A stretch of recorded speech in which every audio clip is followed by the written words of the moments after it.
Hey there, and welcome back to Stuff in Excel. I'm Richard, and what we want to do in this video is take a quick look at how to center a heading across a number of columns. So in the data that we have on screen, what we can see is we have a bunch of golf scores that were achieved over a several-month period. What I would like to do is that word scores, I would like it to be centered across all the score columns, just because I think it looks neater. Now, there's a couple ways I can do that. One way is simply to go find about the middle of where it is and type in scores. That's one way to do it, but it's not real elegant, and it certainly doesn't really achieve what we want it to achieve. So the second way to do this is to go into scores. So we're going to highlight the cell with the word scores in it, and then we're also going to stretch that across a range of cells. And now I can go up to the button that's up at the top, and I can type merge, click on merge and center. Now this is going to merge all those cells into a single cell, and it's going to center the word scores in that single cell. So if I click on that, it now has that word scores down here, and in fact it is centered across all the columns from B through column J.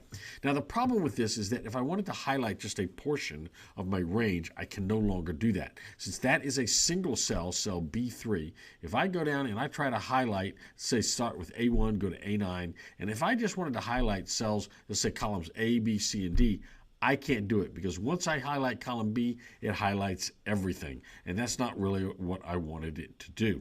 So I've got a problem now I've got to fix. And the way we're going to do that is we're not going to use the merge and center button. We're going to use a different way to center this. Let's go back up here and undo that.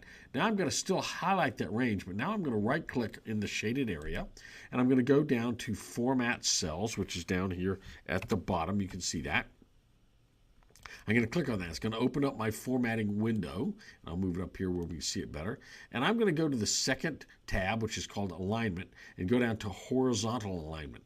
I'm going to click the down arrow button. It gives me several options. We've used many of these before. Highlight center, highlight left, or align left, align right, align center. But if we go down to the bottom, there's one we very seldom have used, and that's called the Center Across Selection. So when I click on that and I hit OK, what happens is you'll notice that the word scores is now centered across that selection. But more importantly, I have not merged all those cells. The cells have still maintained their integrity, even though I've centered this word across those cells. So if I wanted to highlight now, just say columns A, B, C, and D, I can do that. I can highlight column A, I go to column B, column C, and I can highlight as many individual columns as I want to in sequence without having to highlight or shade all of them. So that's a really useful tool, quick way to make selection a little bit more efficient, and a quick way to center something across a bunch of cells without having to merge those cells together.